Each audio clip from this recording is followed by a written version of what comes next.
Hello বন্ধুরা, আশা করি তোমরা সবাই খুব ভালো আছো। আর তোমাদের ভালোবাসা ও আশীর্বাদে আমিও খুব ভালো আছি। তো দেখো বন্ধুরা, আজকে চলে এলাম একদম দুপুরে রান্নাবাড়ির আয়োজন নিয়ে। আজকে দুপুরে এখানে হচ্ছে গরম গরম ভাত, এখানে হচ্ছে টমেটোর চাটনি, আর এখানে হচ্ছে কাঁচকলা ভাজা, যার মধ্যে আমি নুন হলুদ আর একটু লঙ্কার গুঁড়ো দিয়ে ছাকা তেলে কাঁচকলাগুলোকে ভেজে তুলে রাখবো। আর বানাবো বন্ধুরা এখানে আলু পোস্ত, যার জন্য আমি এখানে আলুগুলোকে কেটে ভালো করে জল দিয়ে ধুয়ে রেখেছি। এখানে পোস্ত কাঁচা লঙ্কার একটা পেস্ট বানাবো। আর এখানে বানাবো বন্ধুরা আজকে ডিমের কারি, তার জন্য এখানে টমেটো আদা রসুন সব কেটে রেখেছি, এটা মিক্সিতে বাটবো। তো চলো বন্ধুরা রান্নাটা স্টার্ট করি। দেখো বন্ধুরা, আলু পোস্তর জন্য আমি কড়াইতে নিয়ে নিয়েছি সর্ষের তেল।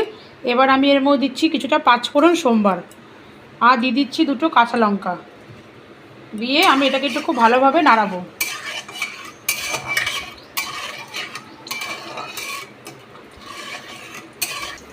এবার এর মধ্যে আমি আগে থেকে কেটে রাখা আলুগুলোকে দিয়ে ভালো করে ভেজে নেব।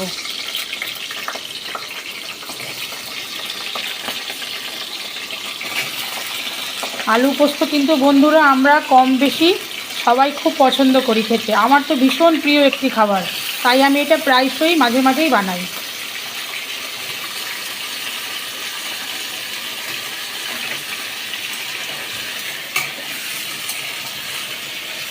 এবার এটাকে খুব ভালো করে লাল লাল করে ভেজে নেব।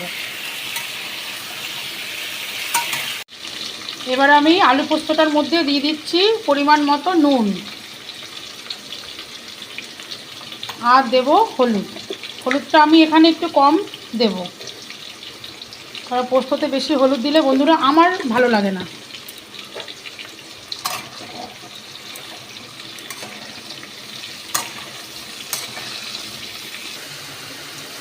দেখো বন্ধুরা, ডিমের মশলাটা আমি কড়াইতে দিয়ে দিয়েছি। এবার আমি এর মধ্যে দিয়ে দিচ্ছি হলুদ, আর দেব পরিমাণ মতো নুন, আর দেব এখানে সামান্য পরিমাণে লঙ্কার গুঁড়ো, দিয়ে আমি আবারও বন্ধুরা মশলাটা খুব ভালো করে কষিয়ে নেব।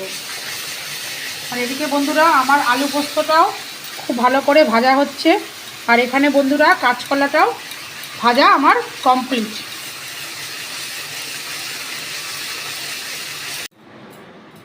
দেখো বন্ধুরা, আমার কিন্তু রান্নাবাড়ি সব কমপ্লিট। এখানে এখানে গরম গরম ভাতও রেডি হয়ে গেছে, এখানে কাঁচকলা আলু ভাজাটাও হয়ে গেছে, এখানে বানিয়ে নিয়েছি ডিমের কারি, এখানে বানিয়েছিলাম টমেটোর চাটনি, এখানে ধনেপাতা বেটেছি কাঁচা লঙ্কা আর টমেটো দিয়ে, আর এখানে বানিয়ে নিয়েছি আলু পোস্ত। এই দেখো বন্ধুরা, আজকের সামান্য কিছু দুপুরের আয়োজন করেছি। তোমরা সবাই কে কী রান্না করলে আমাকে অবশ্যই জানিও। দেখা হচ্ছে অন্য কোনো ভিডিওতে আবার। টাটা বন্ধুরা।